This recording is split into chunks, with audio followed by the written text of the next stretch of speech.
Tendo sido constatada a falta de quórum para dar início aos trabalhos, a presidência declara que não haverá sessão ordinária e, de acordo com o artigo 140, parágrafo 3º do Regimento Interno, convoca para as 14h30 sessão extraordinária com a mesma ordem do dia.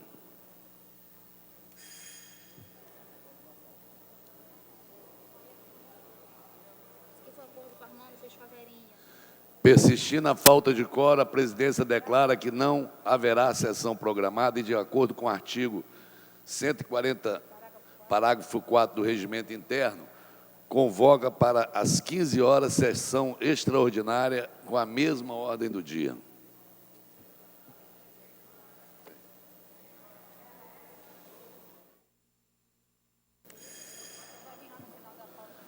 Havendo número legal e invocando a Deus pela grandeza da pátria e a paz entre os homens, dou por aberta a sessão.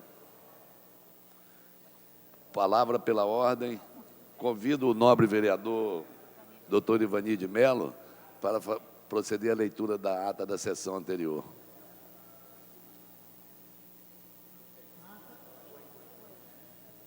Ata da 42ª sessão ordinária, em 13 de maio de 2009. Presidência dos senhores vereadores Jorge Felipe, presidente, Stepan Nersessian, primeiro vice-presidente, e Leonel Brizola Neto, a convite. Às 14h15, em segunda chamada, com a presença dos senhores vereadores Clarissa Garotinho, Chiquinho Brazão, João Cabral, Paulo Pinheiro, professor Washington, Aloísio Freitas, Ivanir de Mello, Patrícia Amorim, doutor Eduardo Moura, Leonel Brizola Neto, Raymond Eider Dantas, Stepan Nersessian, Tereza Berger, Adilson Pires, Paulo Piuí, Tio Carlos, Eliomar Coelho e Jorge Felipe. 19. Assume a presidência o senhor vereador Stepan Nersessian, primeiro vice-presidente, e ocupa o lugar de secretário o senhor vereador Ivanir de Mello, a convite. Encerra essa sessão às 18h. Obrigado, vereador Ivani. A presidência registra a presença do senhor, no nosso plenário, do senhor Adolfo Martins, presidente da Folha Dirigida, e dos diretores da Folha Dirigida, Afonso Faria e Rogério Rangel. Palavra pela ordem, nobre vereador Paulo Pinheiro. Senhor presidente, que democraticamente ligou o meu microfone, muito obrigado. Eu queria aproveitar a sessão de hoje, esse momento rápido, para fazer uma homenagem, através de uma moção que nós estamos entregando ao jornal Folha Dirigida. No momento que nós atravessamos uma crise tão grave, e que, abrindo alguns jornais, principalmente aqueles jovens que procuram o caminho do primeiro emprego, do segundo emprego, do terceiro emprego, quando nós estamos vendo na área pública do Rio de Janeiro, seja ela federal, estadual ou municipal, um completo fechamento do caminho para o concurso público, praticamente um instrumento em extinção, nós precisamos, nesta casa, reagir a essa conduta quase uniforme dos órgãos públicos do Rio de Janeiro, de terminarem, acabarem ou diminuírem cada vez mais a força dos concursos públicos aqui no Rio de Janeiro. Diante disso, eu queria fazer uma homenagem a um órgão de imprensa que tem tentado e abre o caminho sempre para os concursos públicos, para o trabalho na área de educação, da cidadania.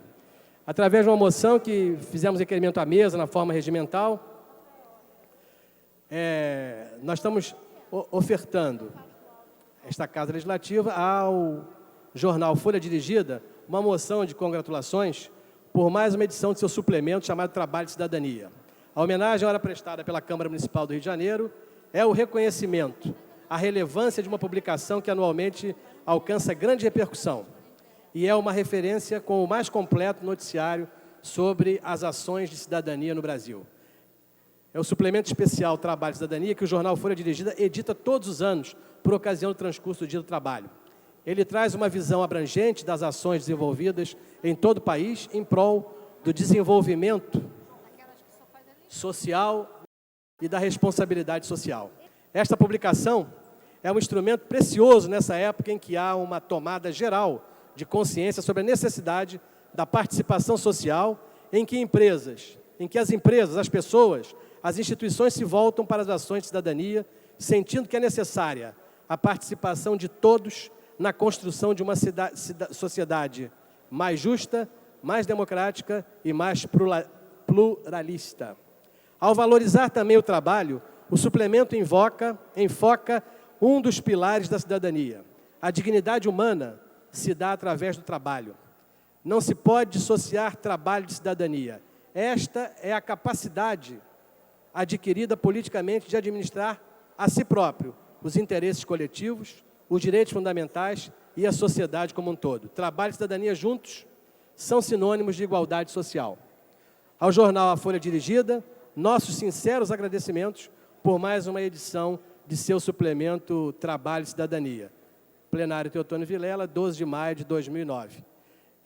Queremos, então, nos congratular com o jornal Folha Dirigida pelo seu suplemento e pelo trabalho que ele executa constantemente aqui no Rio de Janeiro e em todo o Brasil, especialmente aqui na nossa cidade, em que nós estamos, através da Câmara Municipal, fazendo essa homenagem a este órgão de imprensa que tem tido um trabalho muito importante e, principalmente, daqui por diante, um caminho que nós temos que lutar para que não tenhamos o fim dos concursos públicos, como a cada momento estamos vendo como decisão de governos, tanto na esfera municipal, estadual e federal. Parabéns à Folha Dirigida. Muito obrigado, senhor presidente, pelo espaço para que nós pudéssemos ler essa moção. Pela ordem, com a palavra o nobre vereador Ivanir de Mello.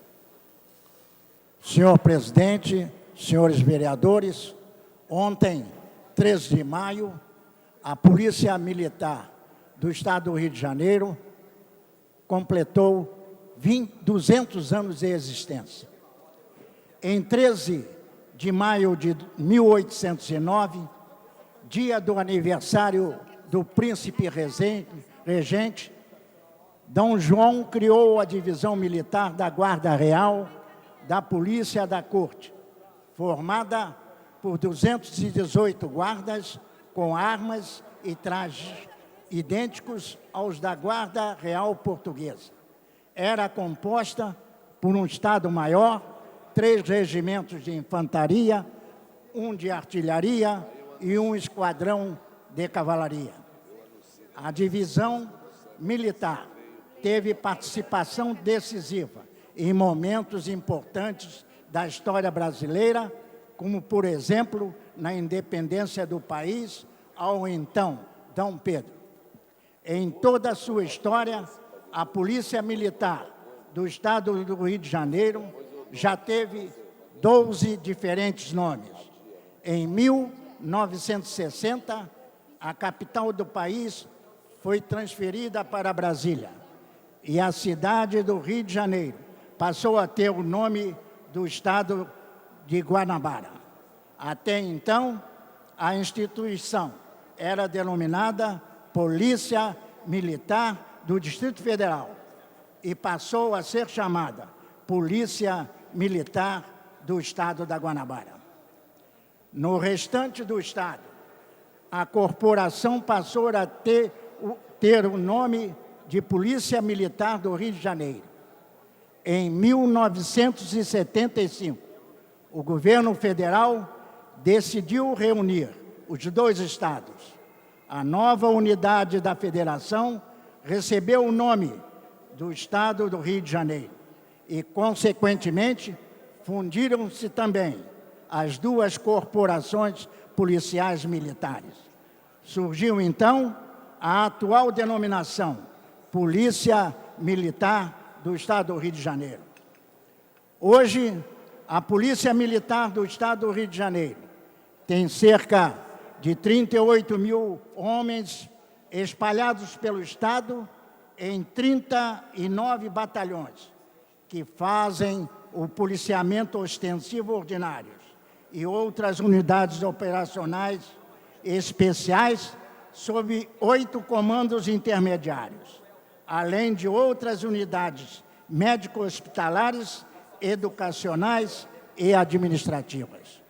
As atribuições constitucionais da Polícia Militar do Estado do Rio de Janeiro estão previstas no parágrafo 5º do artigo 144 da Constituição Federal.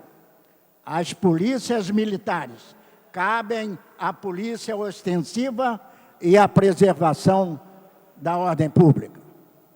A história de uma organização é a história de cada um dos seus componentes. A Polícia Militar do Estado de Rio de Janeiro não é diferente das outras instituições, senão, por um aspecto, ela acompanhou a história da cidade do Rio de Janeiro. A Polícia Militar do Rio de Janeiro, ao longo dos anos, tem procurado cumprir seu papel na defesa dos cidadãos, na proteção dos seus direitos e no estabelecimento e prevenção de uma sociedade que possa viver em paz. Sob a liderança do seu atual comandante-geral, Coronel PM Gilson Pita Lopes, a corporação está se preparando para o futuro, para os desafios, para o que vier, seja o que for.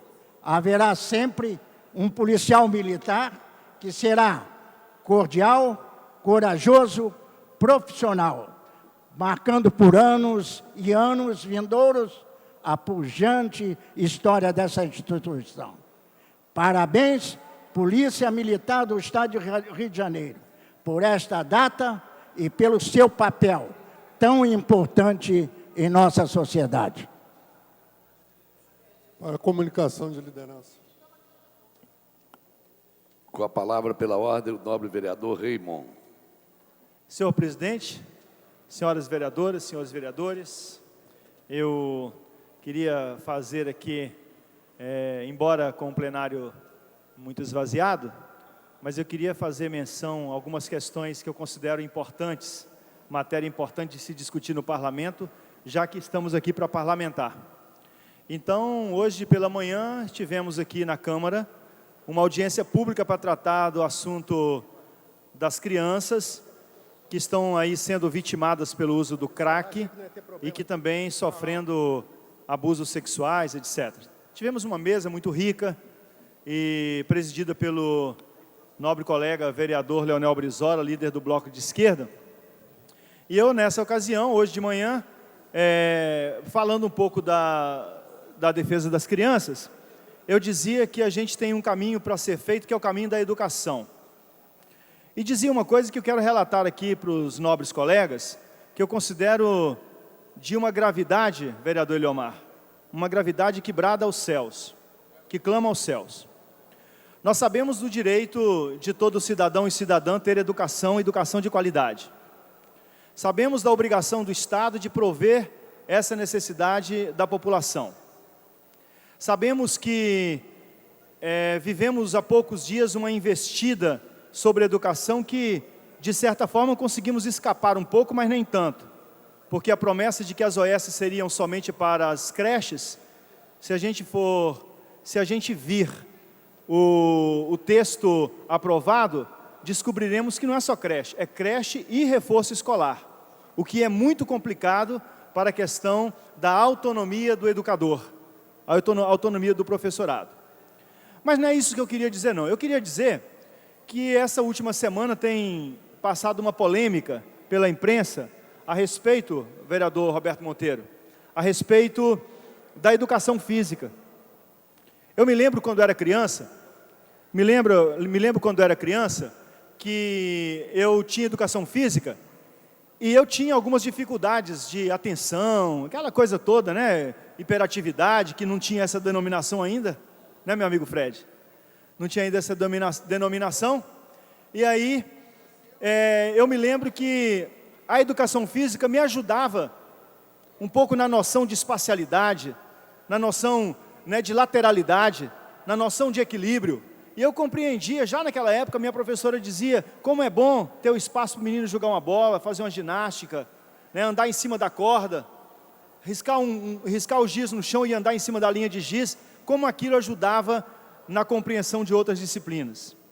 E alguns dias nós ouvimos da secretária de Educação que iria ser retirada a educação física dos nossos alunos para que fosse feita a recuperação.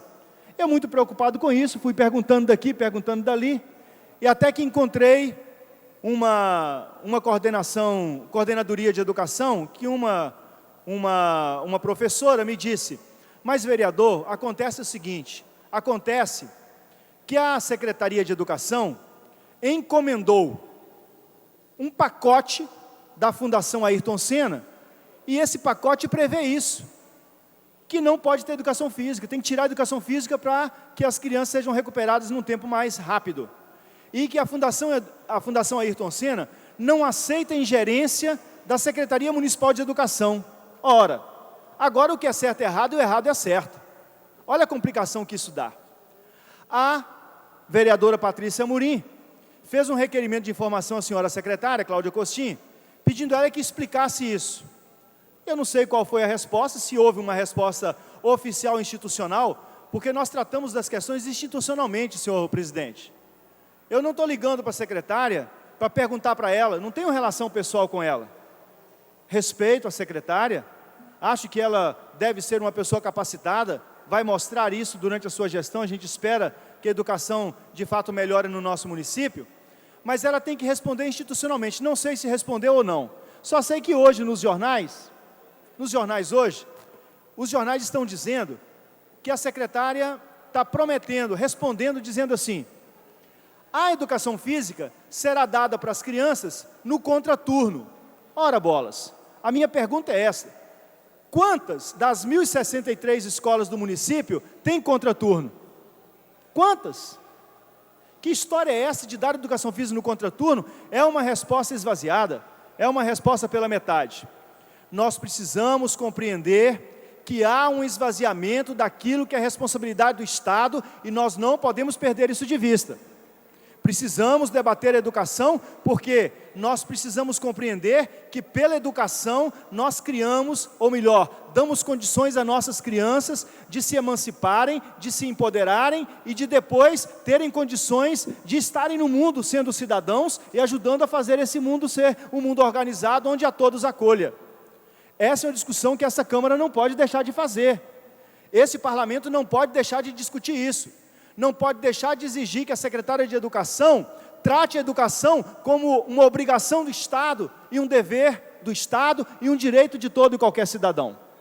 Esse, no meu entender, é um pedido, uma discussão que a Câmara tem que fazer e, na verdade, isso tem que ser institucionalmente, vereadora Patrícia Amorim. Agora, eu queria ainda relatar 2 casos. Na semana passada, eu usei a tribuna para falar, mas estava meio esvaziado, não consegui me comunicar direito. Eu fiz 2 requerimentos, ou melhor, 2 projetos de decreto legislativo, 2 PDLs, para assustar alguns artigos de um decreto do senhor prefeito.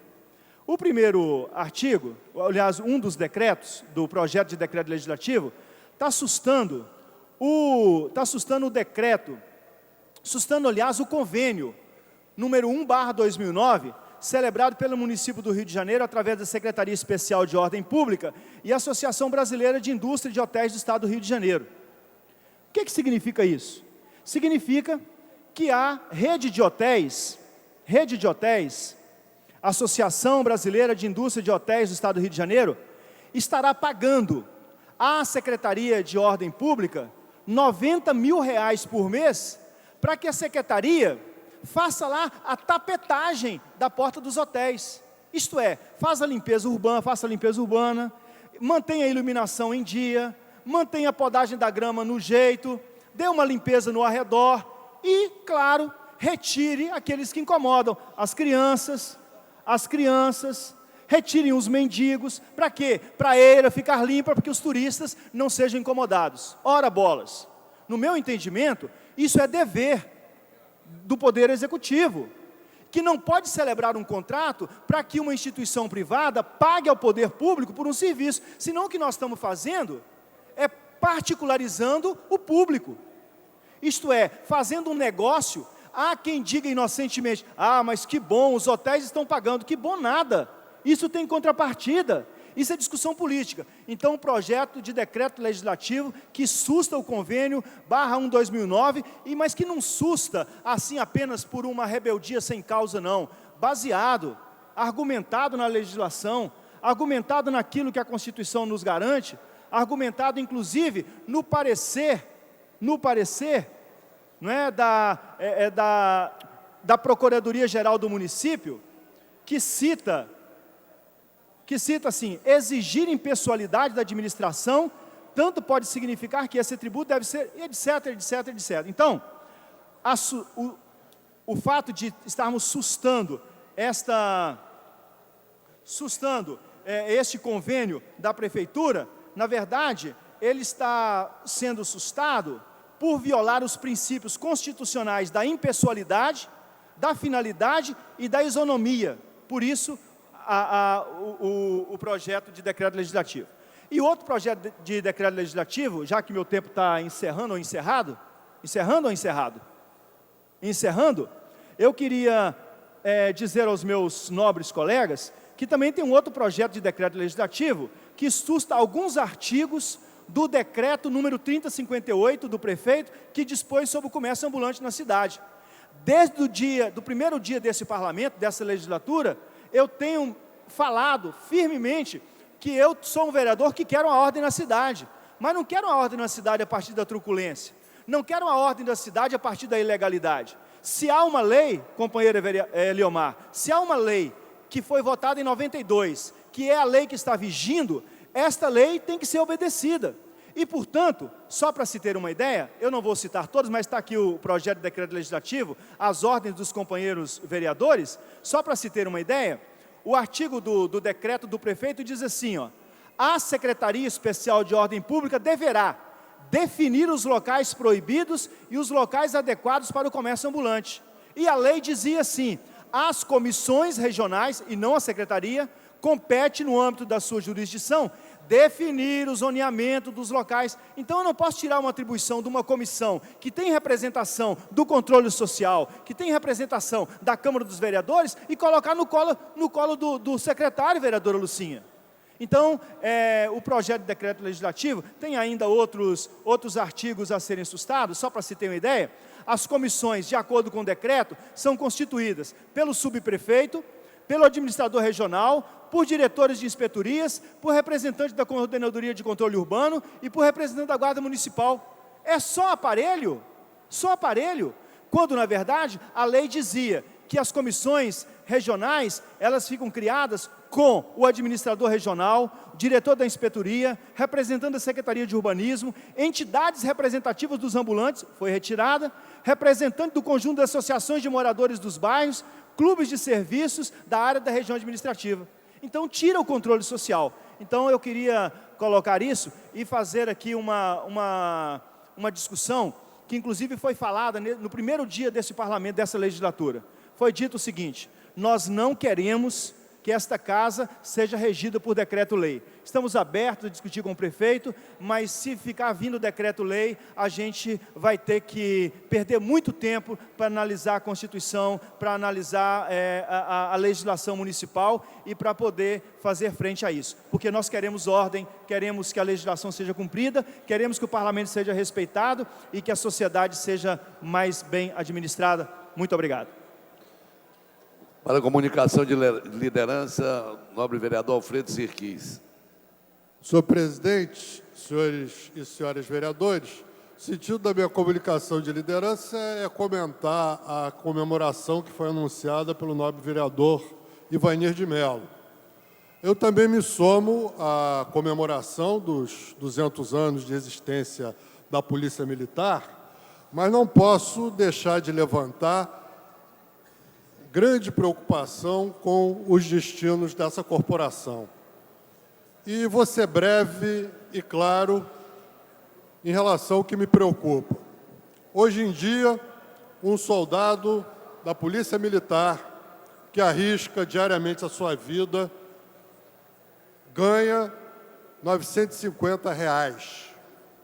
Esse é o salário que o Estado brasileiro, o Estado do Rio e, portanto, o Estado brasileiro, paga a um policial de base que arrisca a sua vida. Esse soldado trabalha na chamada escala de serviço, que no caso da Polícia Militar são 24 horas de trabalho por 48 horas supostamente de folga. No caso da Polícia Civil, são 24 horas de trabalho por 72 horas supostamente de folga.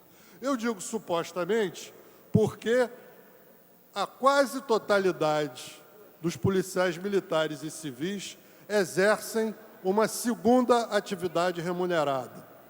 Eles são segurança de supermercado, guarda-costas, em alguns casos motoristas de táxi, conheci alguns que eram até corretores de imóveis, mas, de qualquer jeito, eles trabalham, digamos, uma vez por semana, trabalham um dia, e nos 2 dias seguintes ou nos 3 dias seguintes exercem ou uma segunda profissão ou uma segunda atividade remunerada, que, na grande maioria dos casos, acaba sendo a principal em termos de remuneração, a principal em termos de fontes de sustento para as suas respectivas famílias.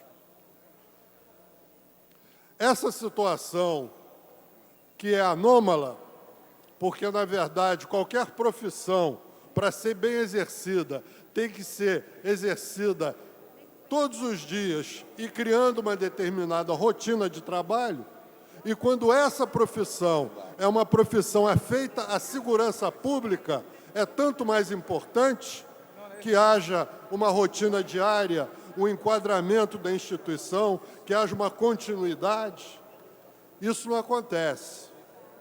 E, pouco a pouco, o chamado bico acaba se tornando a profissão de policial, civil e militar, e a segunda atividade remunerada acaba assumindo uma principalidade dentro das preocupações, dentro dos esforços, dentro das energias investidas por aqueles profissionais. Acaba se criando uma situação perversa, em que nós temos aí uma teia gigantesca de empresas particulares de segurança, prestando todo tipo de serviço de segurança privada. Uma boa parte delas, inclusive, pertence a oficiais da ativa ou da reserva, dessa prestigiosa corporação que faz 200 anos, e isso cria uma situação absolutamente anômala. Por que anômala? Porque, na verdade, a sua profissão é cuidar da segurança pública. E passa a haver uma certa contradição, porque existe demanda por segurança privada, quanto menos é eficiente a segurança pública. Então, por melhor intencionadas que sejam essas pessoas, que são donas dessas empresas, de fato, elas se nutrem comercialmente de uma situação de insegurança. Mais do que isso, senhor presidente e senhores vereadores, se nós formos olhar as estatísticas de óbito de policiais militares ao longo dos últimos anos, desde 99 para cá, portanto, nos últimos 20 anos, nós vamos lá encontrar a estarrecedora estatística de que 78% das mortes ocorreram fora de serviço. 78% desses profissionais da Polícia Militar que foram assassinados ou foram fora dos seus horários de serviço à corporação. Isso nos leva a uma conclusão que deveria ser uma bandeira de toda a população do Estado do Rio de Janeiro. É preciso acabar com a escala de serviço. É preciso criar uma situação salarial e profissional e disciplinar que viabilize a dedicação exclusiva dos policiais civis e militares à segurança pública. E, evidentemente, que isso não é possível com salários absurdamente baixos, com os verdadeiros salários de fome que se paga aos policiais militares e aos policiais civis. aproximadamente R$ 950 para os policiais militares e aproximadamente R$ 1.200 para os policiais civis de base. Seria necessário, tenho conversado com os policiais, tenho conversado com os responsáveis pela segurança pública do Estado do Rio de Janeiro, e o feedback que eu tenho, a informação que eu tenho, que seria necessário na Polícia Civil um aumento de 150% e na Polícia Militar um aumento de pelo menos 100% para poder viabilizar uma mudança dos horários de serviço para que policiais civis e militares pudessem ter uma rotina de prestação de serviço única, de exclusividade à segurança pública. Penso que isso é absolutamente fundamental, porque nós não teremos uma polícia civil, nem uma polícia militar eficiente enquanto existir essa famigerada escala de serviço. Enquanto não houver dedicação exclusiva à segurança pública, enquanto esses profissionais, para poder sustentar suas famílias, sejam obrigados a trabalhar um dia sim, 2 ou 3 dias não, na segurança pública. Um outro aspecto que eu quero ressaltar e que está intimamente ligado a esse é a questão da evasão. O efetivo, tanto da Polícia Militar quanto da Polícia Civil, está diminuindo todos os anos. A quantidade de policiais que saem dessas corporações é maior do que a quantidade de policiais que entram nessas corporações. E, como consequência, não só há problemas crescentes em relação à investigação, apesar de esforços realizados meritórios, apesar de ter melhorado um pouco a taxa de resolução de uma série de crimes, inclusive de homicídio, mas isso ainda está num patamar completamente anômalo. Até pouco tempo atrás, 2% dos homicídios apenas eram esclarecidos na cidade do Rio de Janeiro. Hoje parece que melhorou, passou para 4%, 5%. E no caso da Polícia Militar, essa corporação que, como muito justamente lembrou o nobre vereador Ivanir de Mello, ora aniversaria, ora completa 200 anos, ela é encarregada do policiamento ostensivo, ela é encarregada do policiamento preventivo. Em tese, o efetivo da Polícia Militar seria de 38 mil homens no estado do Rio de Janeiro. Pois bem, eu tenho informações seguras, dadas por policiais responsáveis, conhecedores do assunto, que a cada momento dado, na cidade do Rio de Janeiro, existem menos de 2.000 policiais militares, naquele momento, patrulhando as ruas da cidade. E aqueles que o fazem exclusivamente a bordo de viatura. Senhor presidente, senhores vereadores, eu estive em cidades com policiamento preventivo eficaz. Estudei com bastante detalhe a experiência de Bogotá, que é uma cidade também do sul do planeta, uma cidade também da América Latina, do mundo em industrialização, não é uma cidade do primeiro mundo e que melhorou muito a sua situação de segurança.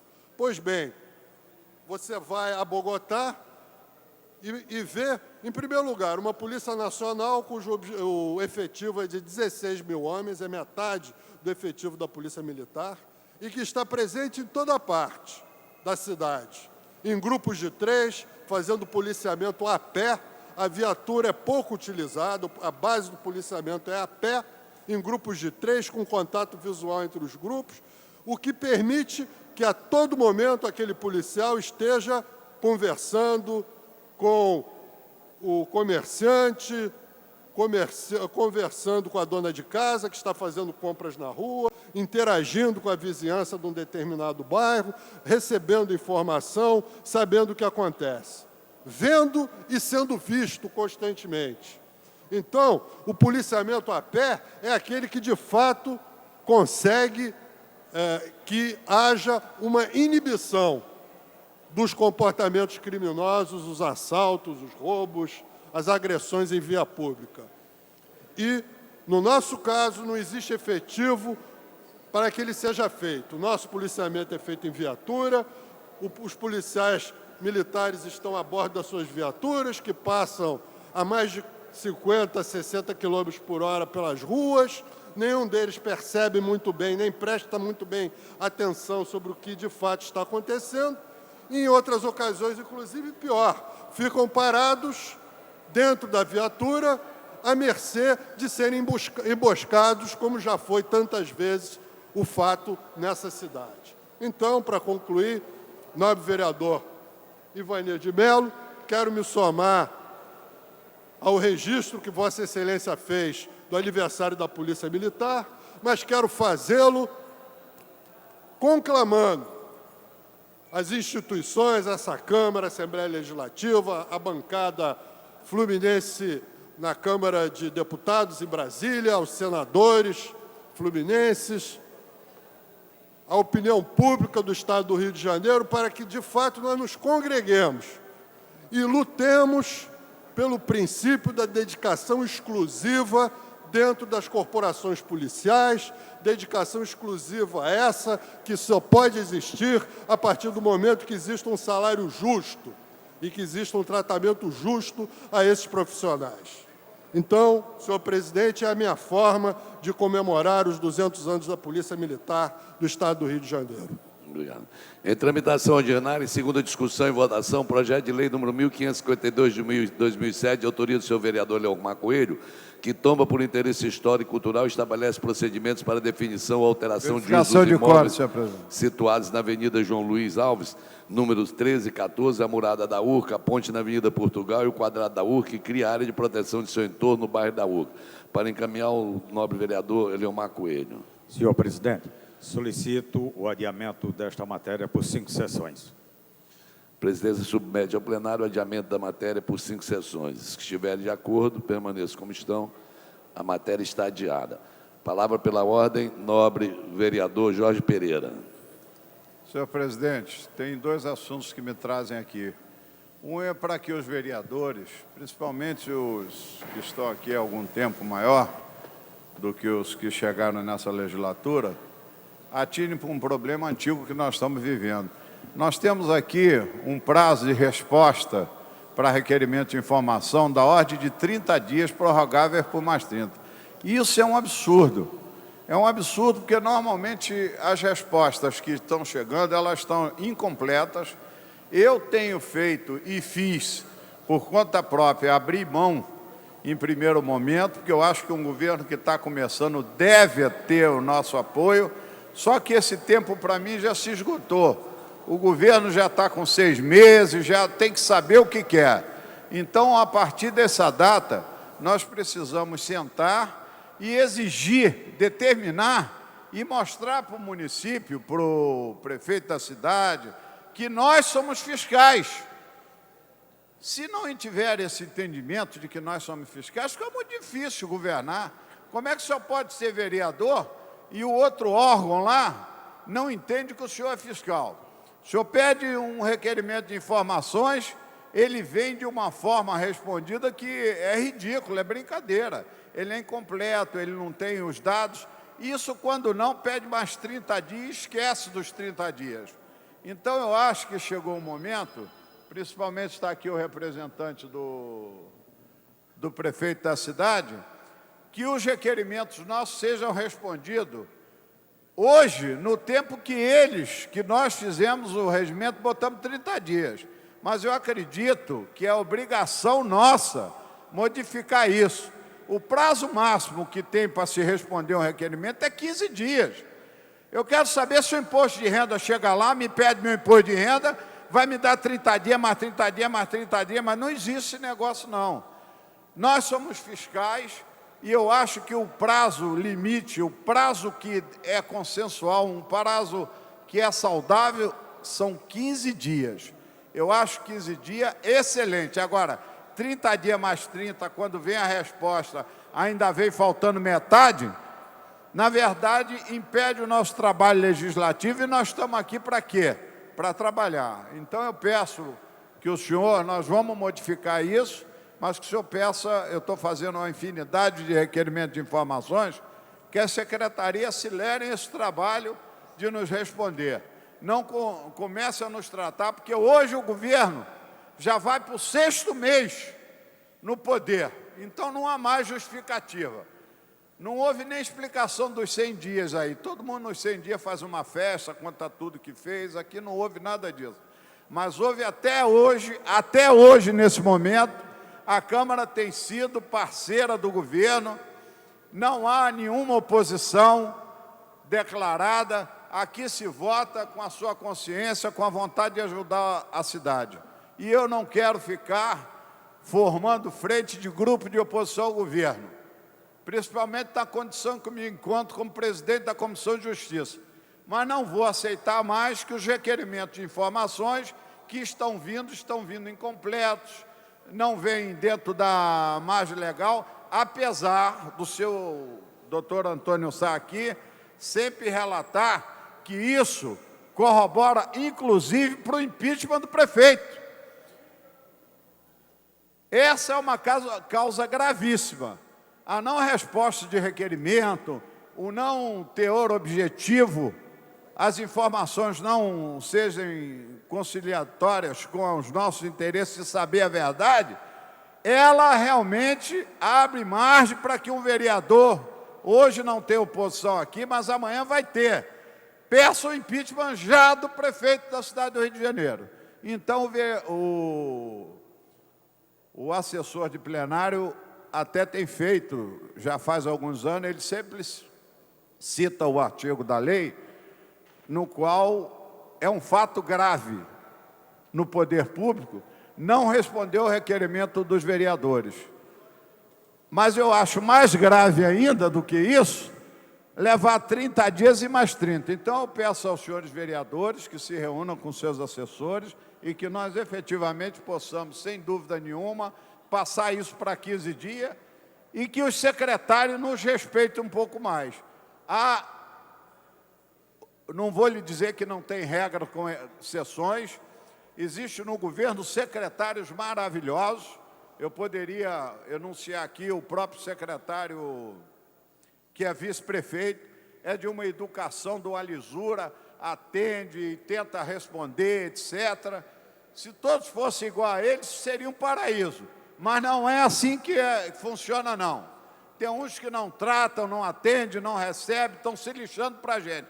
Trata a gente como se fosse o bode que foi colocado na sala. E nós não somos, nós somos o poder legislativo. E isso tem que ficar bem claro para o governo, principalmente para o prefeito em exercício. Que a posição nossa tem que ser essa, entendeu, presidente? Reduzir, inclusive, o prazo para requerimento de informação. A segunda coisa que eu tenho a lhe pedir é verificação de quórum, nada mais, cumprindo o regimento. Solicitada a verificação de quórum pelo nobre vereador Jorge Pereira.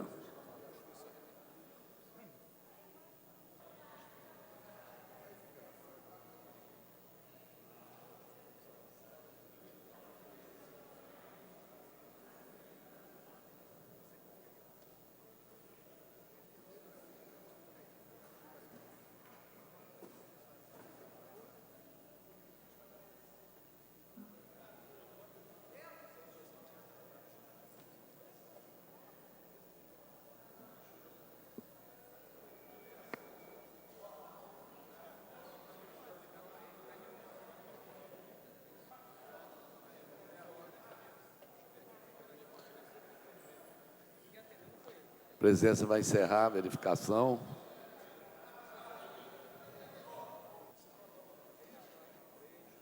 Presença verificada de 23 vereadores. Palavra pela ordem,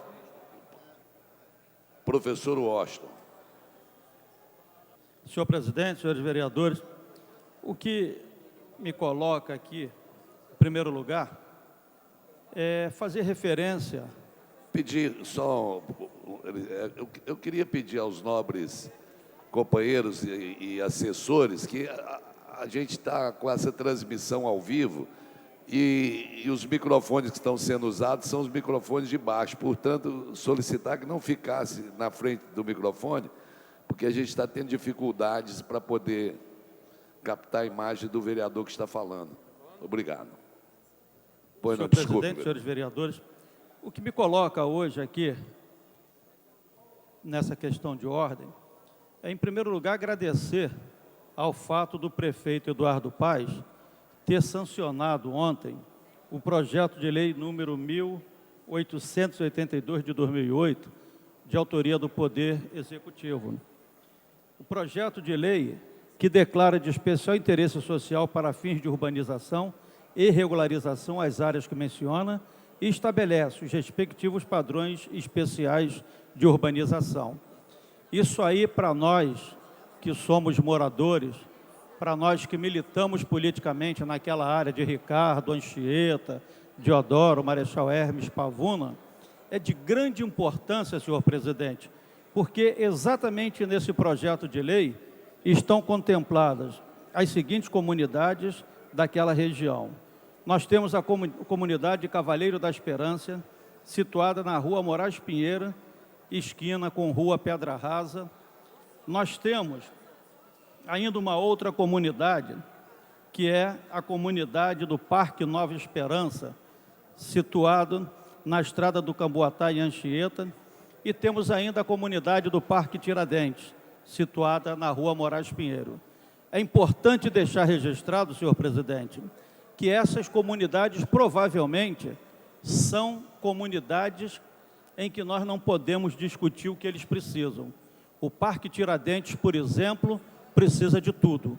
É provavelmente uma das comunidades de maior índice de pobreza da nossa região, da nossa cidade, por melhor dizer.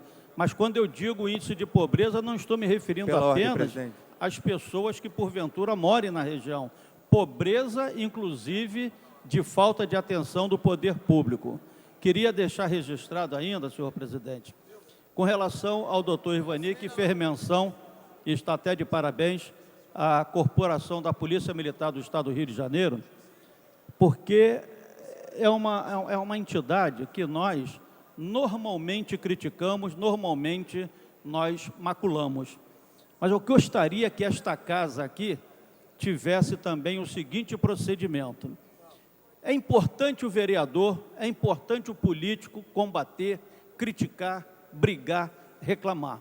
Mas se faz necessário também que em determinados momentos o político reconhecesse os valores que são atribuídos e que são trabalhados na nossa cidade e, por que não dizer, no nosso Estado. A Polícia Militar tem muita coisa a fazer. A segurança no Estado do Rio de Janeiro tem muito que ser trabalhado. Aliás, a segurança nesse país. Nós temos que tomar cuidado, porque a insegurança está tomando um vulto tão grande, tão abrangente, que hoje nós falamos de um ato de violência lá em cima, no Piauí, e se a pessoa não citar a cidade do Piauí, nós não ficamos sabendo, porque pode ser Rio de Janeiro, São Paulo, Bahia, porque o nível de violência está em todos os setores. Mas é importante citarmos alguns trabalhos que estão sendo feitos. E aqui eu quero reverenciar, eu quero me solidarizar ao governador do Estado, o governador Sérgio Cabral, pela atuação dele no combate à violência. E deixar registrado também que algumas coisas terão que ser analisadas. Ontem, por exemplo, foi preso o senhor Batman lá em Paciência. É inconcebível que uma equipe substitua a outra e em menos de uma semana consiga prender uma pessoa que estava foragida, que estava solta há quase 9 meses. Deixar registrado aqui também que é importante mencionarmos os atos da Polícia Militar, porque, querendo ou não querendo, faz muito tempo que eu não vejo a Polícia Militar tomar conta e acabar com a violência, como está sendo registrado hoje no Morro Dona Marta, na Cidade de Deus, lá no Batã. Então, não é permitido, não é concebível, não é admissível que nós constantemente fiquemos criticando algumas instituições como fazem conosco. Porque nós aqui temos a tribuna para defendermos os nossos interesses quando nós somos atacados, muitas vezes de forma até injusta. Somos atacados, muitas vezes, de forma inconsistente. E é importante que critiquemos sim, que briguemos sim. Vamos criticar a Polícia Civil, Polícia Militar, qualquer instituição que esteja agindo em desacordo com os interesses da nossa sociedade. Mas não podemos permitir que sejamos pessoas apenas críticas, mostrando os erros, mostrando as inconsistências. Vamos, de vez em quando, reconhecer os atos atribuídos ao prefeito da cidade do Rio de Janeiro, atribuídos ao governador do estado e atribuídos ao presidente da República. Morro Dona Marta, Batã e Cidade de Deus podem não representar a totalidade da tentativa de acabarmos com a insegurança no estado, mas, com certeza, é uma célula que poderá estar germinando para que consigamos melhorar o nível de segurança em nosso estado, nossa cidade, por que não dizer, no nosso país. E quero mais uma vez registrar e corroborar os atos do prefeito César Maia com relação a esse projeto de lei que foi aprovado aqui pela Casa e que foi sancionado. E é importante que esses bairros, é importante que esses locais saibam que, graças à Câmara de Vereador, graças a 51 vereadores que atuam nessa casa, é que esse projeto, com toda certeza, irá levar a melhoria da qualidade de vida para a nossa sociedade. Quero deixar registrada aqui também uma dúvida com relação ao que colocou o nobre companheiro, o nobre vereador Jorge Pereira, com relação à questão de reduzirmos o prazo para requerimentos de informação. É uma coisa também que nós temos que tomar cuidado. O requerimento de informação, quando ele vem, ele, ao chegar, tem que ser analisado por nós. E não podemos permitir que os requerimentos cheguem a bel prazer e, muitas vezes, sem responder o que nós queremos. Agora, com relação aos prazos, eu gostaria de fazer até uma consulta, porque me parece que nós não podemos reduzir o prazo de 30 mais 30 para 15, porque parece que é alguma coisa que está na Constituição Federal. Então, essa é a dúvida que eu gostaria de ter e acho até que seria o ideal, porque 15 dias é um prazo mais do que suficiente para que se preste a informação. Prestar informação é pegar o que tem lá e mostrar. Não tem que criar, não tem que estudar, não tem que elaborar, é só pegar e mandar. Agora, precisamos saber se isso é permitido, porque me parece que é ato da Constituição Federal e provavelmente nós não poderemos mudar. Muito obrigado, senhor presidente. A mesa vai fazer a consulta e informar o nobre vereador. Em tramitação ordinária, em segunda discussão, projeto de lei número 62 de 2009, mensagem do número 9 de 2009, de autoria do Poder Executivo, que institui incentivo a investimentos na prestação de serviços de representação realizada através de central de teleatendimento e altera o artigo 33 da Lei número 691, de 24 de dezembro de 1984. O projeto recebeu emenda, sai da ordem do dia e segue as comissões. Em tramitação ordinária, em segunda discussão, em quarta sessão, projeto de resolução número 2 de 2009, de autoria do senhor vereador Carlos Caiado, que acrescenta e modifica dispositivos do regimento interno e cria a Comissão Permanente de Obras Públicas e Infraestrutura. Não havendo quem queira discutir a matéria, voltará em segunda discussão, em quinta sessão. Palavra pela ordem, a nobre vereadora Patrícia Murim. Senhor presidente, senhores e senhoras e todos presentes, primeiro eu queria fazer um agradecimento e depois explicar um pouco essa situação. Semana passada eu vim ao microfone, vim aqui, na verdade, na tribuna, e expressei um sentimento que eu tinha em relação ao posicionamento da secretária de Educação em uma entrevista ao RJTV, em extinguir do currículo escolar durante 8 meses as aulas de educação física.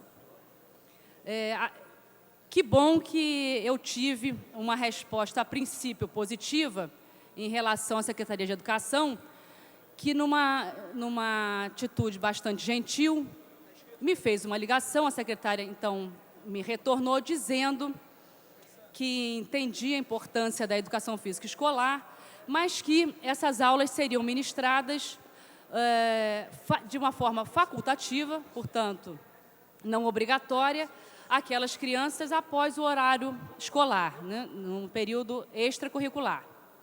Bom, eu gostei, em função da gentileza de receber a ligação e também por ter provocado esse debate que já surtiu, de certa forma, algum resultado. Mas essa é aquela situação em que os fins não justificam os meios, né?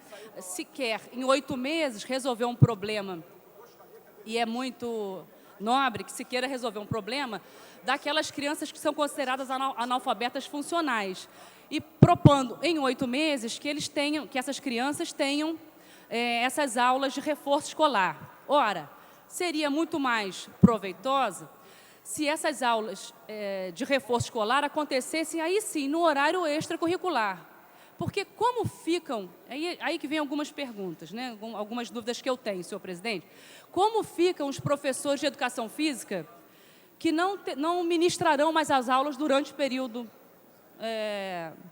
oficial? Eles vão ficar fazendo o quê? Né? Eles teriam que estar dando aula para os alunos.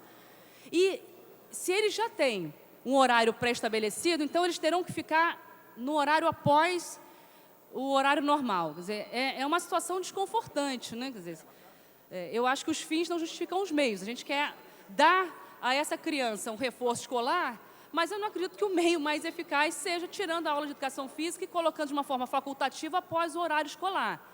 Então, seria muito mais lógico continuar com o horário normal e, no horário extracurricular, aí propor as aulas de reforço. Eu acredito que essa seja uma maneira mais inteligente, mais eficaz. Mas eu vou aguardar um posicionamento oficial do Conselho Regional de Educação Física, assim como eu também vou aguardar o requerimento de informação que eu fiz. Eu gostaria de ter essa resposta por escrito e não só por uma ligação telefônica. Eu acho que é importante receber esse requerimento de informação o mais rápido possível, até para publicação e continuação do nosso debate aqui nessa casa. Então, nesse momento, são essas dúvidas que permeiam um pouco e me deixam um pouco angustiadas em relação a essa participação e essa importância da educação física escolar, que, como eu volto a frisar, não é só pela prática de uma atividade física, mas é uma questão de prevenção, de saúde pública, porque, normalmente, essas crianças que não têm condições financeiras de ser sócias de um clube ou fazer parte de aulas numa academia de ginástica, ou não tem uma vila olímpica ou um núcleo de esporte perto da sua comunidade, elas só têm atividade física na escola. Então, muitas vezes, é uma questão até de saúde também, né, de prevenção. Elas moram, às vezes, em locais de total insalubridade. E a simples prática esportiva que permite uma atividade cardiorrespiratória pode, muitas vezes, numa cidade tão poluída, muitas vezes, minimizar uma série de problemas fisiológicos, problemas de saúde mesmo. Então, para não me estender, o debate é válido, eu queria deixar essas questões e essas minhas dúvidas vivas aqui nessa casa, e eu aguardo, então, o pronunciamento da secretária de Educação através de requerimento de informação. Ok? Muito obrigada. Pela ordem, nobre vereador, doutor Carlos Eduardo. Senhor presidente dos trabalhos dessa sessão, vereador Stepan Necessian, senhoras e senhores vereadores desta Casa de Leis, eu gostaria de fazer um esclarecimento sobre uma nota publicada hoje na coluna da jornalista Berenice Seara, grande jornalista, diga-se de passagem, a quem respeito muito e a quem sou parceiro, mas uma nota desinformada, e passo a lê-la. A nota se intitula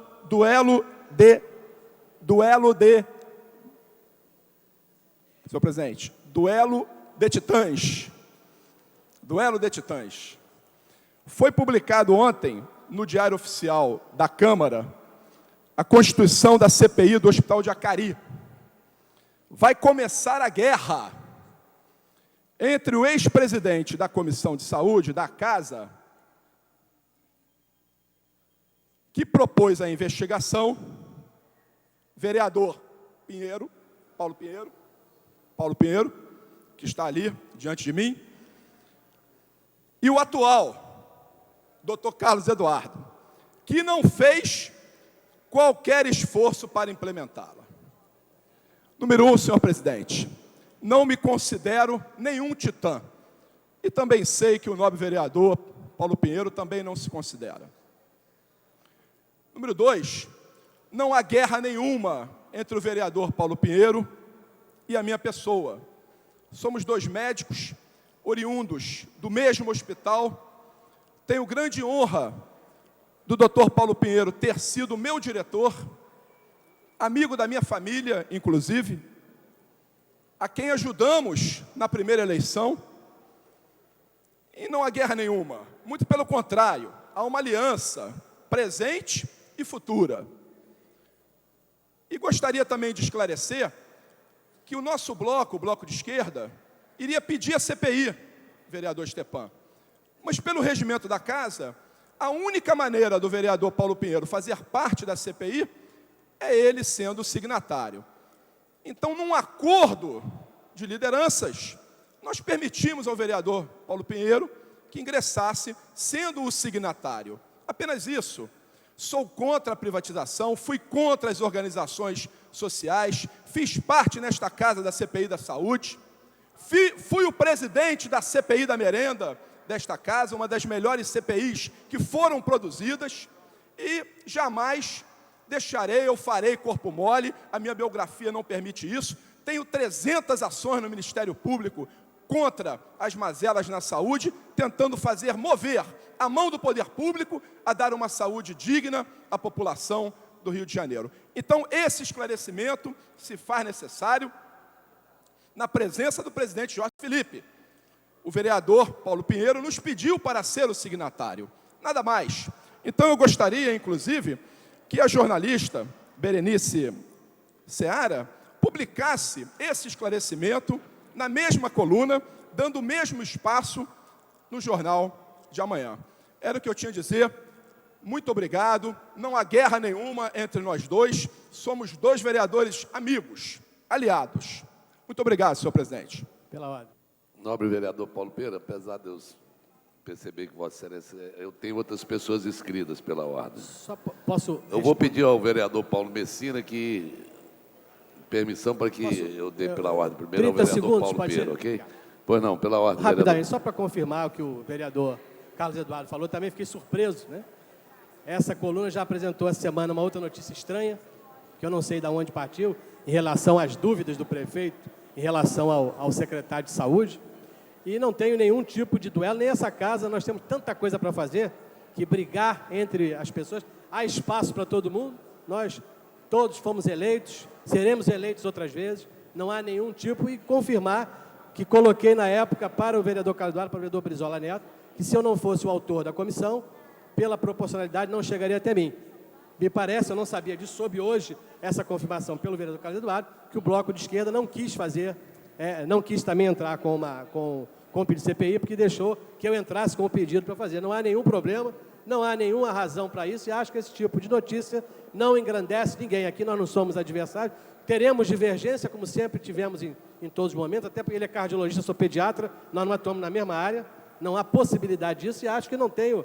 Quero cada vez mais trabalhar aqui em conjunto com os vereadores que querem trabalhar em relação à área da saúde. São 7 médicos, há espaço para todo mundo e acho que não temos que ter duelo, temos que ter um trabalho propositivo. Acho que a nota é realmente infeliz e queria confirmar e deixar bem claro que não tenho nenhum tipo de... temos em alguns momentos divergências, mas em nenhum momento está aqui entre nós qualquer tipo de luta e até não andamos armados, não é verdade? Muito obrigado.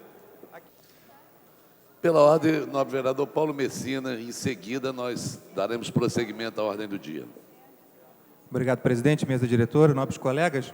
Só para lembrar ao nobre vereador professor Washington e todos aqui no plenário, que o projeto a que ele se referiu, que é o que o prefeito sancionou, o número 1888, dizia respeito a vários bairros, um deles, ele citou vários, né, Anchieta e outros que realmente vão ter obras começadas agora, mas o bairro de Campo Grande dizia respeito especificamente a uma obra que já tinha sido feita às vésperas da eleição do segundo turno do seu Eduardo Paes, pelo governador do estado, e que veio para cá, às pressas, para que a gente pudesse regularizar aquela obra, ou seja, transformando a gente em meros despachantes de luxo do poder do governo do Estado de uma obra que foi feita às vésperas da eleição em Campo Grande. Era só isso que eu queria deixar registrado. Obrigado, presidente. Para quem estiver acompanhando a ordem do dia, nós vamos ler o projeto aí de número 17, hein?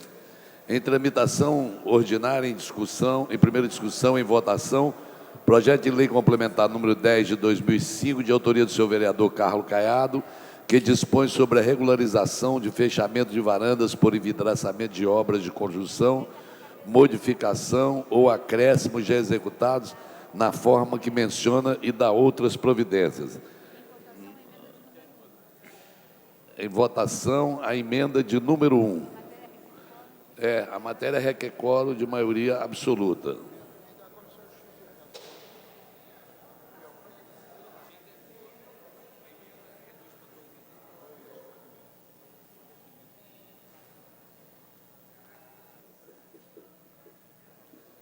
Senhor presidente, o projeto está em votação, o projeto. A emenda. Porque eu queria pedir do projeto adiamento por 2 sessões. Tá, agora está em votação a emenda. A emenda, a emenda. não o projeto. No projeto eu quero o adiamento por 2 sessões. Tá, no momento exato eu...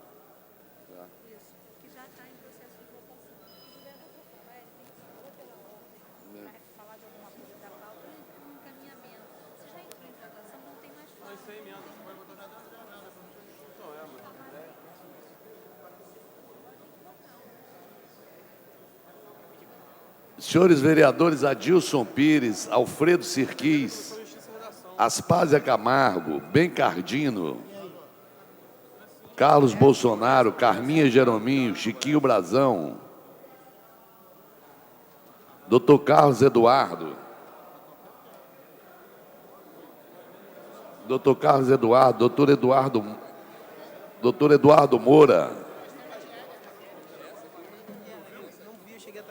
Dr. Jairinho, Eliomar Coelho, Elton Babu, acabou de votar, Fausto Alves, Ivanir de Melo, Dr. Ivanir de Melo,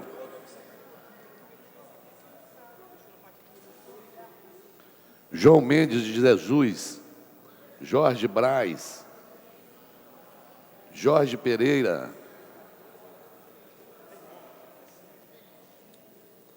Luiz Carlos Ramos, vereador Paulo Messina, professor Washington, Raymond, Renato Moura, vereador S. Ferraz, vereadora Tânia Bastos,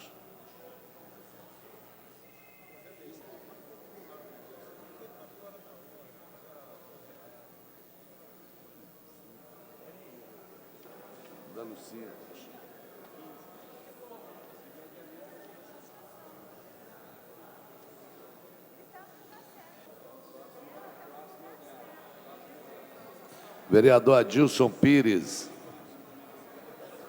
vereador Alfredo Sirquis, vereadora Aspásia Camargo, vereador Bencardino,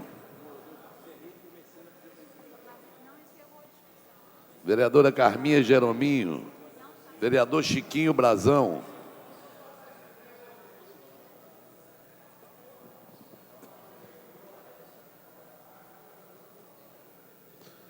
Dr. Jairinho, Eliomar Coelho, vereador Fausto Alves, vereador João Mendes de Jesus, vereador Jorge Braz, vereador Jorge Pereira, vereador Luiz Carlos Ramos, vereadora Tânia Bastos,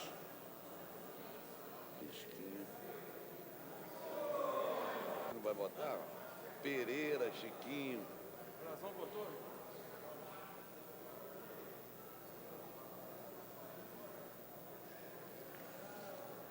Vereador Adilson Pires, vereadores Adilson Pires, Alfredo Sirquis, Aspásia Camargo, Ben Cardino, Carminha Jerominho, Doutor Jairinho, Eliomar Coelho, João Mendes de Jesus, Jorge Braz, Jorge Pereira, S. Ferraz, vereadora Tânia Bastos,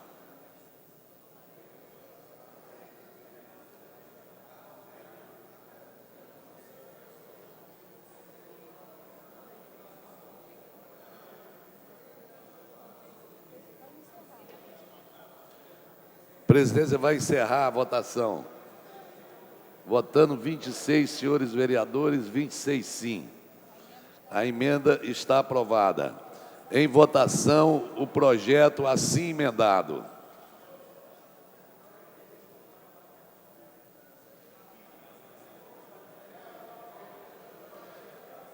Requer quórum de maioria absoluta.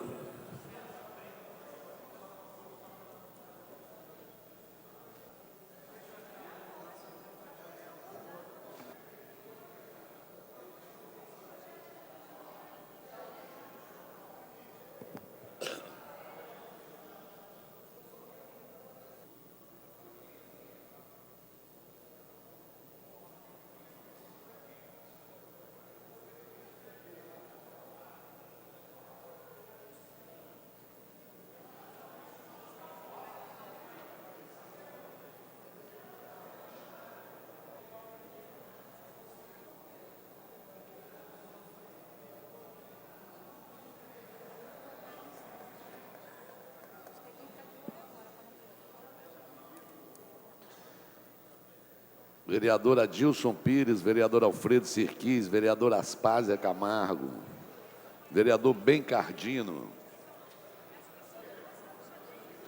vereador Carlos Bolsonaro, Carminha Jerominho, Chiquinho Brazão, Claudinho da Academia, Eliomar Coelho, Elton Babu,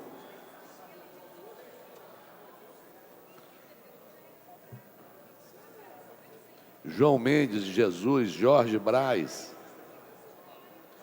Jorge Pereira, Jorginho da SOS, Jorginho da SOS, Leonel Brizola Neto, acabou de votar, Luiz Carlos Ramos, Paulo Messina, professor Washington, Renato Moura,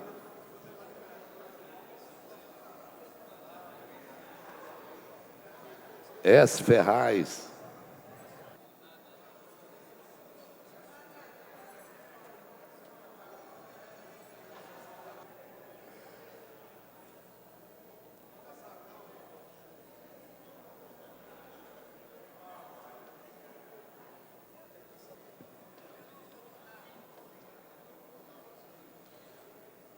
vereadores Adilson Pires, Alfredo Sirquis, Aspásia Camargo, Ben Cardino, Carminha Jerominho, Chiquinho Brazão, Cristiano Girão,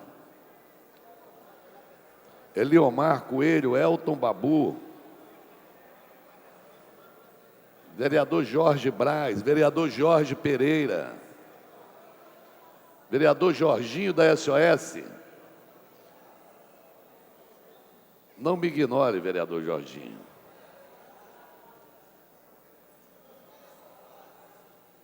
Vereador Luiz Carlos Ramos, vereador Paulo Messina,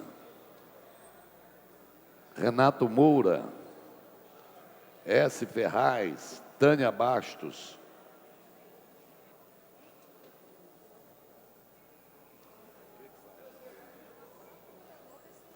vereador, se todas as pessoas votassem, inclusive Vossa Excelência, que está incomodado com o tempo, Vossa Excelência, o vereador que está no plenário, ele vota sim ou não. Eu estou fazendo a chamada dos vereadores que marcaram presença aqui e que devem votar, ou sim ou não, ou se ausentar do plenário. Não, o senhor não vai falar agora, por favor. Está em votação. Por favor. Por favor, vereador. Por favor. Vossa Excelência estava reclamando fora dos microfones a respeito da demora em tentar conseguir quórum. Não. Enquanto estiver no plenário, tem que votar. Vereador Jorginho, da SOS, acabou de votar. Não, eu vou lamentar profundamente a sua ausência.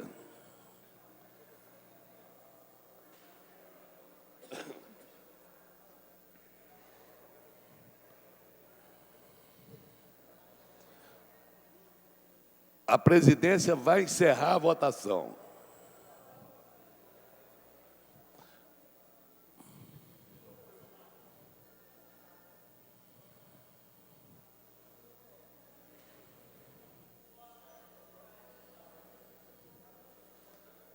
Não, se Vossa Excelência mudar o seu voto, ficarão 25, mas vou encerrar, não tem.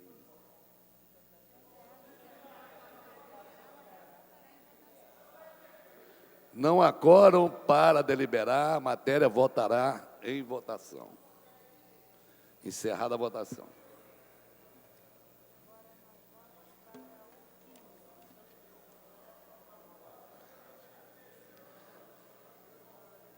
Em tramitação ordinária, em primeira discussão, em votação, projeto de decreto legislativo número 340 de 2008, de autoria da senhora vereadora Lucinha, que susta o decreto número 29.131, de 24 de março de 2008, de autoria do Poder Executivo.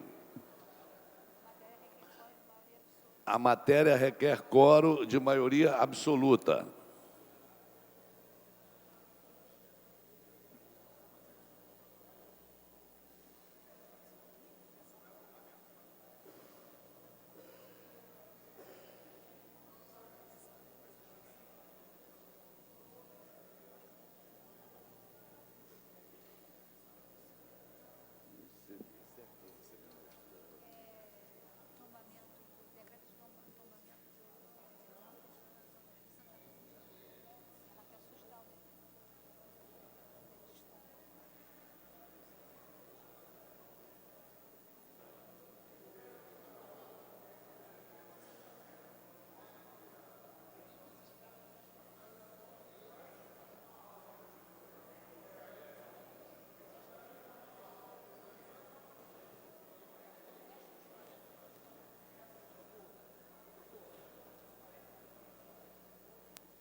Querido.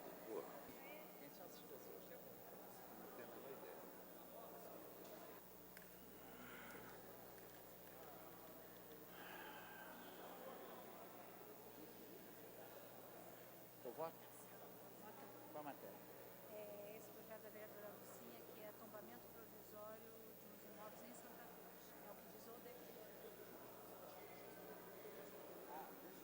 Está aí na sala inglesa, vereador Girão?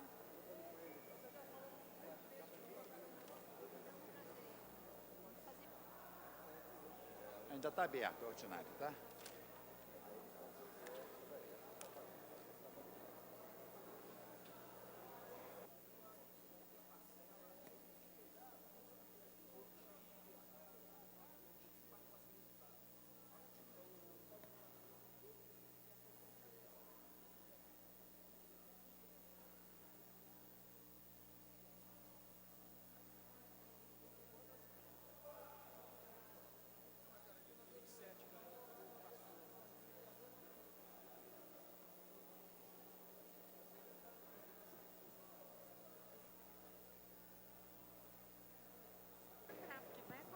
Nós vamos começar.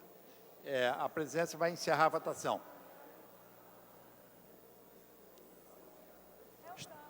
Está encerrada a votação.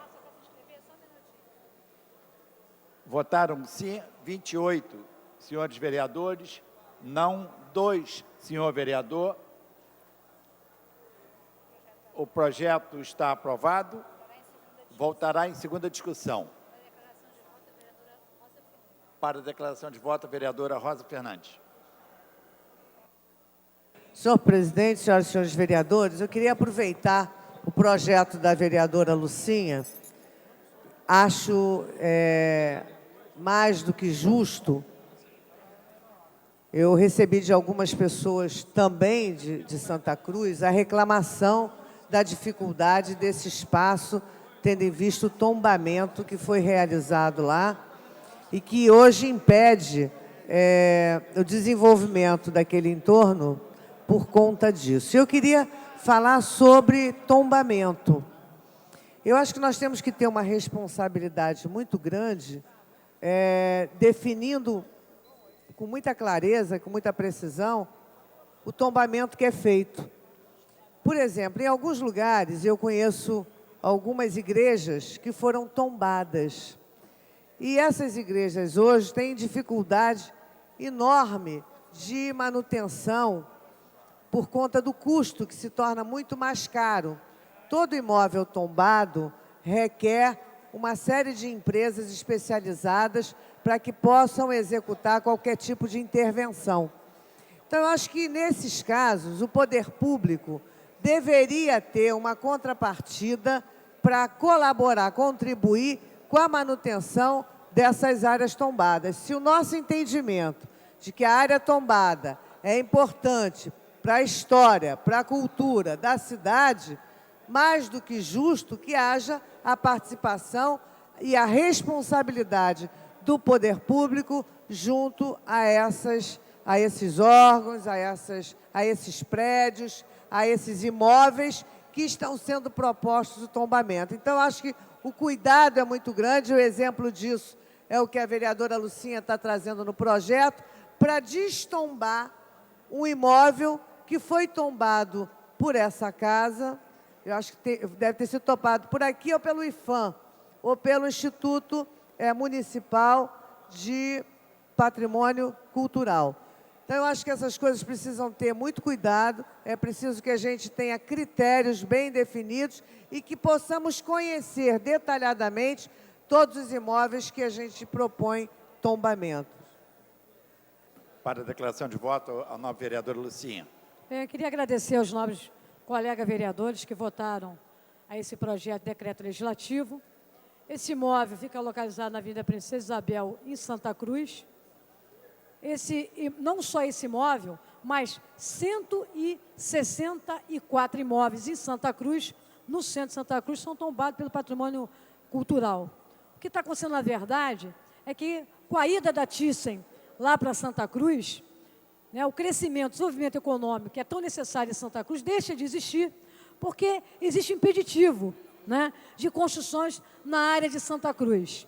Então, esse decreto legislativo surge um decreto do prefeito César Maia, tá certo? Que anteriormente essa casa já tinha votado o destombamento dessa área, o prefeito César Maia foi novamente tombou, e aí esse meu projeto de decreto legislativo justamente é para que dê oportunidade, não é essa proprietária, mas através dessa iniciativa, tentar resolver o problema, que são 165 imóveis em Santa Cruz na mesma situação. Eu estava conversando com o vereador Elton Babu, que é de Santa Cruz, e falando para ele que eu tenho isso tudo catalogado, porque existe uma associação de proprietários de imóveis tombados em Santa Cruz que tem essa preocupação. Eu acho que é mais do que legítimo que essa casa venha rever esse tombamento dessas áreas, porque o desenvolvimento de Santa Cruz só vai se dar a partir do momento que esses imóveis forem destombados, para que as indústrias, para que as empresas possam efetivamente utilizar a região de Santa Cruz. O que vem acontecendo é que algumas sedes, algumas empresas estão indo para a Barra da Tijuca e do Recreio dos Bandeirantes, porque em Santa Cruz não tem local para que eles possam se instalar. Então, por isso que esse projeto foi importante e queria agradecer a todos os vereadores que votaram favoravelmente. Muito obrigado. Passa-se a matéria seguinte. A presidência, antes de dar prosseguimento com a ordem do dia, pede a atenção dos senhores vereadores.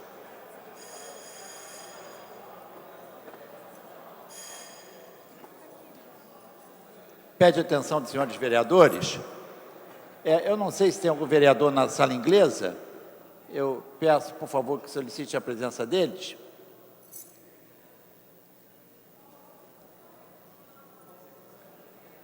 Eu necessito fazer um relato do ocorrido entre ontem e hoje em relação à PEC 47.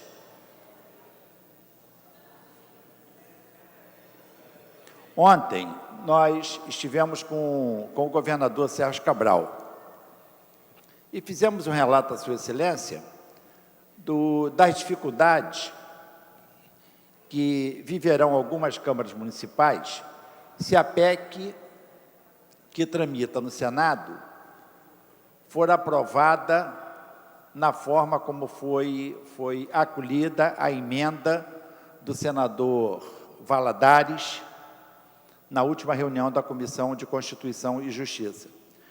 Coloquei para o governador de que a Câmara Municipal do Rio de Janeiro e outras terão uma situação muito difícil no ano que vem, muito difícil mesmo.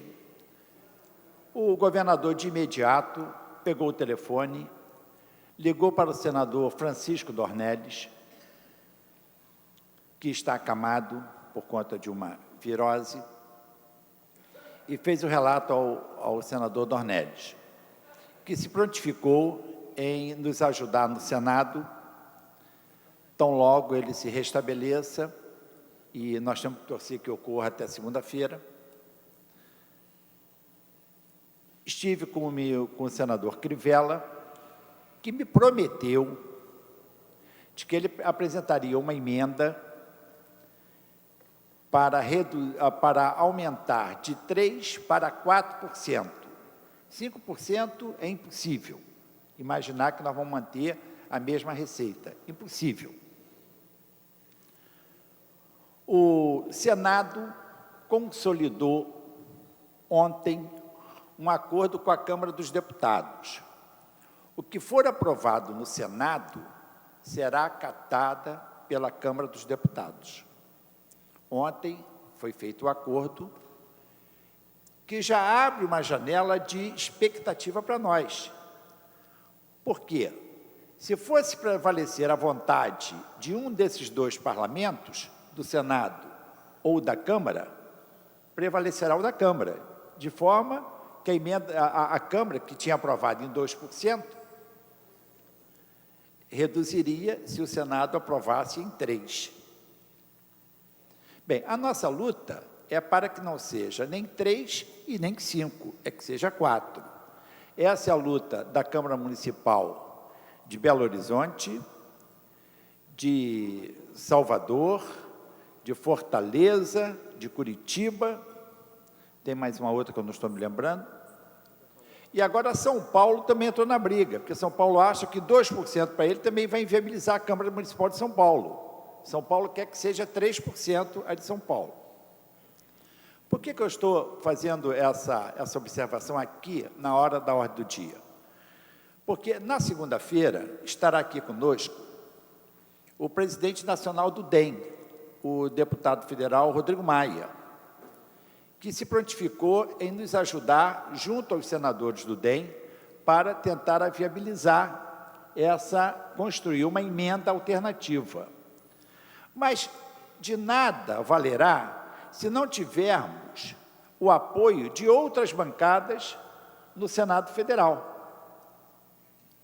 O PDT tem representação no Senado Federal. O PT, cadê o vereador Adilson Pires? Estava aqui agora no plenário. O Raimon, o PT tem uma bancada expressiva. O PSDB, que a vereadora Andréia Gouveia permanentemente me diz que tem um bom trânsito com o senador Guerra, com o senador Arthur Vigílio e tantos outros. A PEC será votada terça-feira, dia 19. Se não sofrer emenda. Se for votada, vai consolidar os 3%. E isso vai trazer uma sangria muito grande aqui na Câmara Municipal do Rio de Janeiro, porque nós vamos perder 40% da nossa receita. Se nós conseguirmos emendar no plenário no dia 19, e para isso as outras câmaras municipais também estão se mobilizando, procurando vereadores que tenham contato com os senadores, se nós conseguirmos emendar no plenário, o projeto sai da pauta, retorna à Comissão de Constituição e Justiça para... igual o procedimento de lá é igual ao nosso. Emendou, sai da pauta. Então, eu quero fazer um apelo à representação do PDT nesta casa, na pessoa do deputado Brizola, do vereador Brizola, fazer um apelo aos demais vereadores, ao Adilson Pires, Raimon, que têm acesso à bancada no Senado do PT, ao vereador Jorge Braz e outros companheiros, né, que têm acesso ao senador Crivella, a quem tem acesso ao senador Dornelles, que ele é uma peça muito importante. Eu já falei com o senador Paulo Duque, se dispôs a apresentar também a emenda. Se nós conseguirmos construir essa emenda, eu acho que será possível encontrarmos uma luz ao final do túnel, quer dizer, conseguimos viabilizar os 4%. É bom mencionar que o líder o Mercadante é líder do PT no Senado ou não? Ou é a Ideli? Do PT. Ele é o líder do PT ou é a Ideli? Ele é líder do PT ou não? O Mercadante é contra essa PEC. Ele tem se manifestado contra, que ele acha que é uma irresponsabilidade votar sem que se discuta os mínimos detalhes dessa questão, sob pena de se inviabilizar a ação do Poder Legislativo. Mas não é esse o sentimento da maioria dos senadores. Eles estão dando um tratamento de urgência à questão para não dar tempo de que haja mobilização dos parlamentos municipais. Então, fazer um apelo para que vamos indicar uma comissão de vereadores para representar a Câmara nessa discussão em Brasília. Eu imagino que deva ter uma representação do PSDB, uma do PDT, uma do PT, uma do PMDB, e outros partidos, para estarmos terça-feira em Brasília.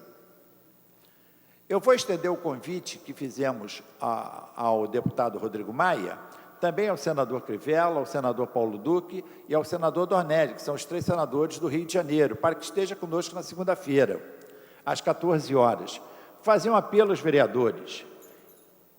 É necessária a presença de todos na segunda-feira, até para construirmos uma estratégia, porque essas pessoas que virão têm experiência de tramitação de projetos no Parlamento Federal e poderão conosco construir uma alternativa que viabilize o funcionamento da Câmara Municipal do Rio de Janeiro.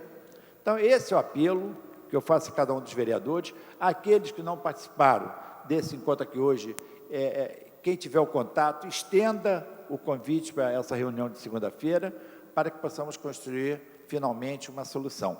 Eu vou pedir ao vereador Stepan Necessian que prossiga presidindo esta sessão. Agora eu vou manter contato com 5 presidentes de câmaras municipais, para que eles também, enfim, organizar um movimento para que a gente possa chegar na terça-feira com um discurso afinado, para que não cheguem um lá defendendo o percentual, um outro, enfim. Se nós construirmos um caminho comum, eu acho que as coisas tendem a caminhar favoravelmente. A presidente da Câmara Municipal de Belo Horizonte assegurou-me que os senadores de Minas Gerais votarão a favor de uma emenda alternativa, que fique na margem dos 4%. Se os do Rio e desses outros estados forem na mesma linha, nós já teremos 40% do Senado Federal. Para chegar a 40%, já inviabiliza a aprovação. Por se tratar de uma PEC, precisa de 3/5 para ser aprovado. 3/5 dos senadores votando favoravelmente. E isso já obriga a construir uma solução de consenso, o que certamente tende a nos beneficiar se nós tivermos competência política para construir esse caminho. Bem, muito obrigado. Vamos prosseguir com a pauta da ordem do dia. Em tramitação ordinária, segunda-feira, às 14 horas, no Gabinete da Presidência. Em tramitação ordinária, em primeira discussão, projeto de emenda à Lei Orgânica número 23, de autoria do senhor vereador Paulo Serri, que acrescenta dispositivo à Lei Orgânica do município, instituindo a obrigatoriedade de elaboração e cumprimento dos programas de metas do Poder Executivo. Para discutir a matéria, o nobre vereador Paulo Messina. Boa tarde, nobres colegas, mesa diretora. Eu não acredito em coincidências, mas chame como quiser, esse projeto está cheio delas. Desde a época da campanha, eu estava preocupado com o número de promessas que estava sendo feito pelos candidatos. Até o meu site, se vocês notarem, o meu site foi construído todo baseado no acompanhamento das promessas de campanha. Coincidentemente, um amigo me entregou um trecho da Lei Orgânica de São Paulo que obriga o prefeito, no primeiro dia de mandato, a enviar para a Câmara o seu programa de metas, todas as suas promessas feitas na campanha, tudo aquilo como planejamento para os seus 4 anos de exercício. Essa data, inclusive, é a data mais aguardada no município de São Paulo, quando o prefeito envia para a Câmara Municipal o seu programa de metas. E é interessante a gente discutir isso agora também, porque numa iminente redução de receita, a Câmara Municipal fica mais fragilizada ainda. E isso aqui dá mais poder de planejamento para nós, vereadores, pudermos opinar sobre o planejamento estratégico dos 4 anos de governo do prefeito. Pedir para fazer a lei igual a de São Paulo. No dia que a menina fez a lei, veio me apresentar, ela falou, a gente viu que já existe uma lei que está arquivada aqui na Câmara, do vereador Paulo Serri, que é idêntica, porque ele teve a mesma ideia de pegar em São Paulo. Eis que no dia que essa informação me chega, quem estava no plenário, o ex-vereador Paulo Serri. E aí eu chamei, conversei com ele, falei, o que a gente faz? Aí ele falou, não, meu projeto está arquivado, porque, enfim, eu não me reelegi. Você pode desarquivar e apresentar que a gente segue com ele. Então, é isso que eu fiz. Esse projeto é de suma importância, porque, como eu falei, tem um poder vinculador muito grande das metas de 4 anos do prefeito. Com o nosso planejamento estratégico, tem que ser submetido a nós o planejamento estratégico de 4 anos do prefeito. E, infelizmente, para a alteração dessa lei orgânica, a gente vai precisar de 2/3 dos votos favoráveis. Por isso eu peço a ajuda dos senhores para que a gente tenha mais poder de trabalhar no dia a dia os assuntos da cidade, para que a gente participe ativamente do planejamento a cada 4 anos e não pontualmente a cada projeto que chega aqui. Então, conto com a ajuda de todos os senhores. Obrigado, presidente. Não havendo mais que queira discutir a matéria, encerrada a discussão, em votação. Matéria requer quórum de 2/3.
Senhores vereadores Alfredo Sirquis, Bencardino, Carminha Jerominho, vereador Cristiano Girão, vereador doutor Eduardo Moura, vereador doutor Jairinho, doutor Jorge Manaia, Eliomar Coelho, Elton Babu, Fausto Alves, Ivanir de Melo, doutor Ivanir de Melo, João Mendes de Jesus, Jorge Braz, Jorge Pereira,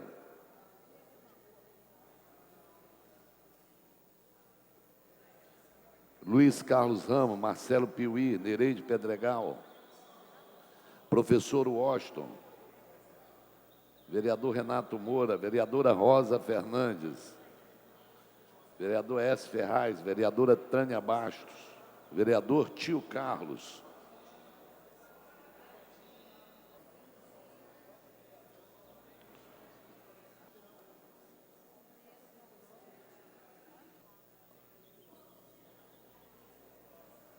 a presidência vai encerrar a votação. Votando 24 senhores vereadores, 17 votaram sim, 7 votaram não. Não há quórum para deliberar sobre a matéria, voltará em votação.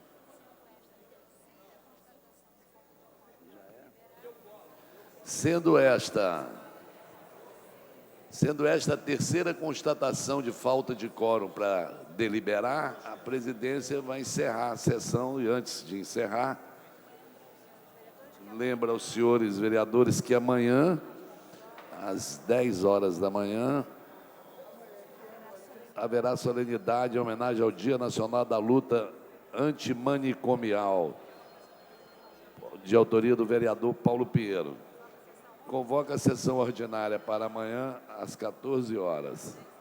Está encerrada a sessão e, antes de encerrar, comunicamos também que amanhã é aniversário do Fred, o assessor do vereador Eliomar Coelho, que estará completando 65 anos de serviços prestados à Câmara Municipal. São 65 anos de dedicação a essa casa. Ele que entrou aqui aos 40 anos de idade, e depois estará comemorando amanhã, tem uma festa grande na sua residência, e todos estão convidados, é só pegar o endereço com ele. Ele parece que atualmente reside numa ocupação. Obrigado. Está encerrada a sessão.